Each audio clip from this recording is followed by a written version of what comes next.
decency and their hard work. When they lost their son several years ago, the neighbors grieved for them. The Kims are not political. They've never hurt anyone. They only make things better. But last night, the mob came for their store. At 1 a.m. this morning, Mr. Kim was kneeling alone on the sidewalk trying to salvage what he has spent his life building. Seems like this played out in hundreds of neighborhoods across this country, maybe yours. Here are a few. In Columbia, South Carolina, a man called the police when things began to fall apart. Rioters saw him call. They surrounded that man and they beat him. Onlookers laughed as he was pummeled. Oh, hell no. They about to get on his...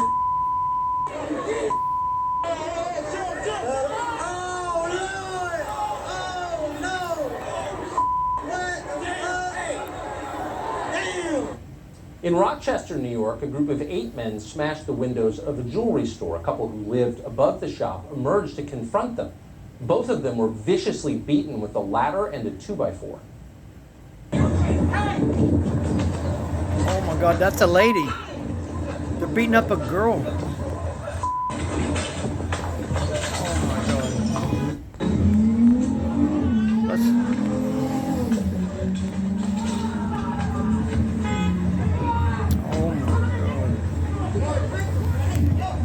Oh my God. In Dallas, a man armed with what appeared to be a sword did his best to defend a business from looters. The mob bashed him in the head with a rock and a skateboard.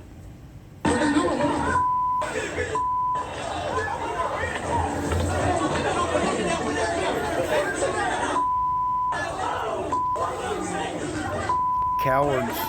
They're all cowards.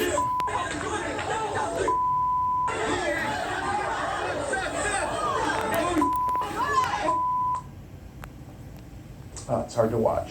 In San Jose, rioters with crowbars stormed the highway and attacked vehicles trying to pull drivers from their cars.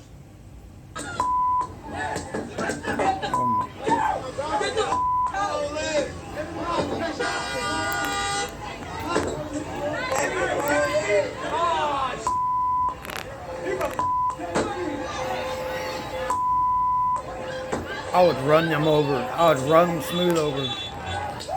I would run them smooth over. In Birmingham, Alabama, a local reporter called Stephen Quinn was beaten and then he was robbed on live television as he tried to cover the looting. That is the horrible scene that you see right there as they are. We're wanting to make sure that Stephen is all right. In Portland, Oregon, a man was beaten, apparently for daring to carry an American flag in public. He never released the flag, by the way. Done with people like that. Oh my God. What is wrong with people?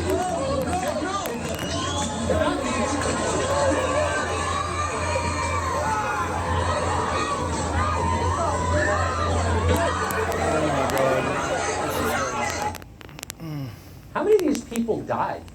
How many were murdered by the rioters? We don't know yet. At the least, some were likely disabled for life.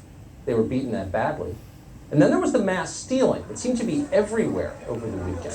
In Buckhead, an upscale part of Atlanta, rioters stole a Tesla from a dealership and drove it through an indoor mall, just to underscore how completely out of control things were. In Portland, Oregon, mobs looted Louis Vuitton, Apple, and Chase Bank, among many others. They often set fires as they left.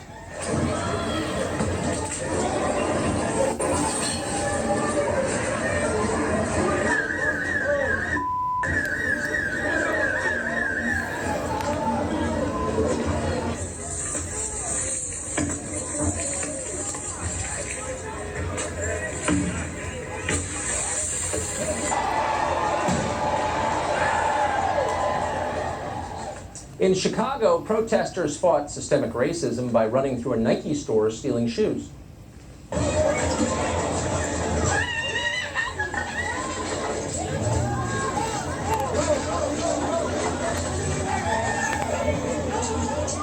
And in Washington, D.C., a federal city surrounded by military bases and protected at all times by the single highest concentration of law enforcement in the world, criminals operated with apparent impunity in the streets.